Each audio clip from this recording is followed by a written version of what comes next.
Ang Mazda MX-5, o mas kilala bilang Miata, ay tunay na elegante sa paraang simple pero sobrang refined. Hindi siya flashy o over-the-top, bagkus, classic ang forma niya, inspired ng mga vintage na roadsters pero may modernong touch na slick at sporty. Mula sa mababang stance, sharp na LED lights, hanggang sa clean na lines ng body, kitang-kita mo agad na built siya for driving pleasure. Pero ang tunay na elegance ng MX-5, hindi lang sa itsura, nasa feel talaga habang dinadrive mo. Super gun niya, kaya bawat liko, bawat apak, ramdam mo agad ang response. Perfect ang balance ng weight, rear-wheel drive, tapos sobrang saya imaniobra, lalo na kung manual.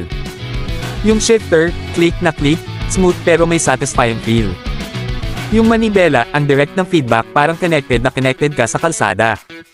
Sa loob, simple lang pero functional at refined. Walang extra na gadgets na nakakalito, lahat ng kailangan mo nandoon, at quality ang materials.